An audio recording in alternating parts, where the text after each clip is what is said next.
Continuing Chapter 7, The Parsis and Christian Propaganda, from The Treasure of the Magi, A Study of Modern Zoroastrianism by James Hope Moulton, which is in Book 2, The Parsis. Not without the book, he replied. He took it home, and the silent page, wrought as it has so often wrought in its 18 centuries in all parts of the world. Magi had to be sheltered in police barracks, and never went out without an armed guard. Once a message came from his mother. She was dying and called for him. She met him on the stairs as he ran into the house, and told him to fly for his life. He ran into a Parsi mob, and a posse of police at the same moment. On another occasion, a begum next door overheard the servants talking of a present of sweets that had come for Magi. She intercepted it and gave one to a dog, which fell dead. Adventures like these will help to show why converts were rare in those days. Well, it wasn't just that, it's that people just didn't buy into the Christian idea of a savior because no one was expecting it from that community in terms of expecting it to be true, because people obviously said stuff like this about other people.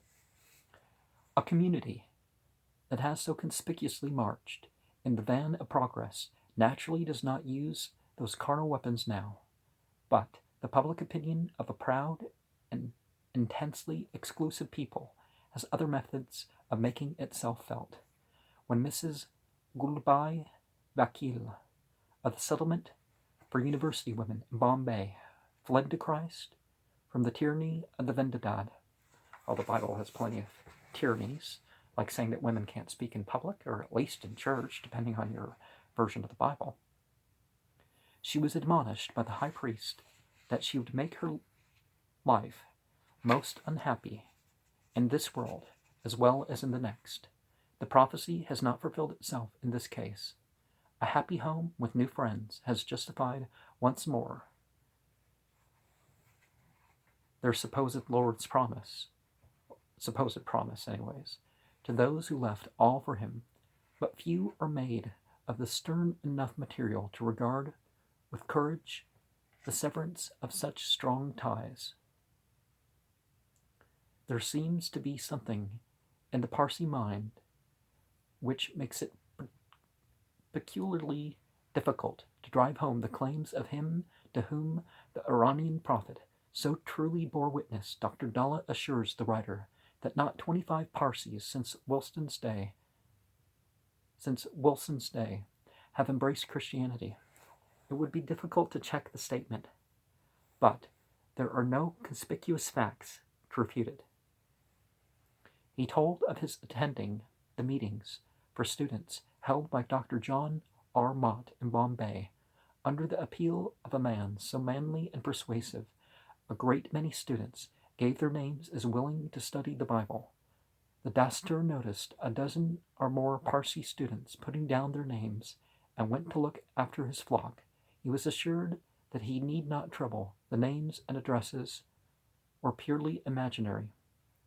Well, just because people are finding out what a faith actually teaches rather than listening to the propaganda for itself doesn't mean they're necessarily going to convert or even have interest in converting. Sometimes it's quite the opposite.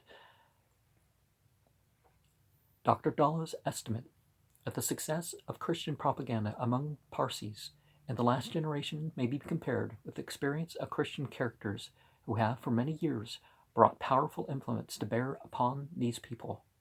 Like Paul. Paul didn't have, several places you could go and find Christians.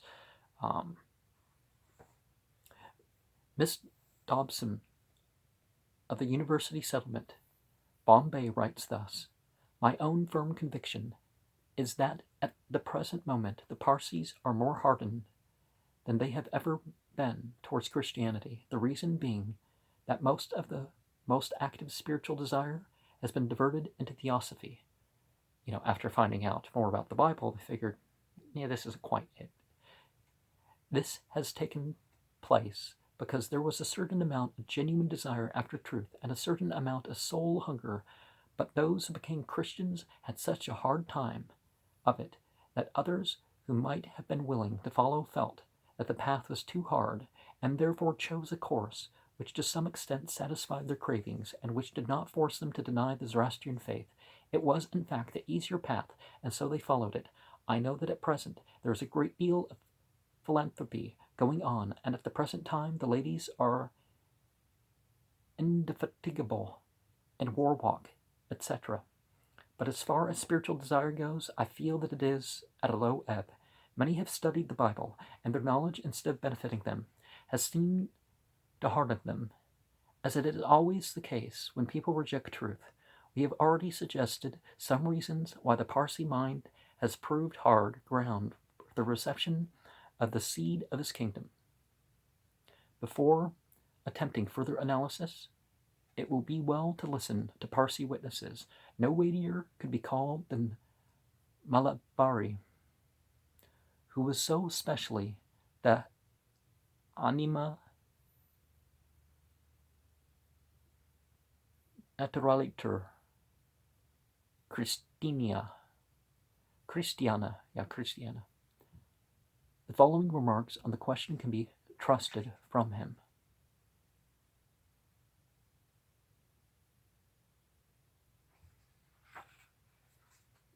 It hardly seems to be in the nature of things that Christianity can gain on the subtle Indian intellect.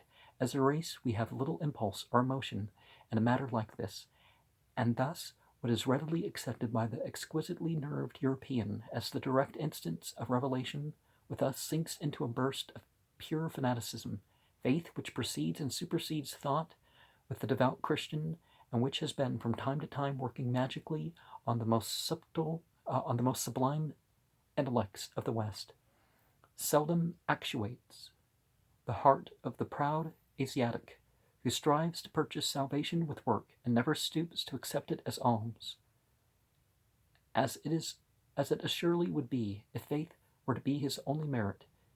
Still, it must be borne in mind that all human work falls short in this and every other case.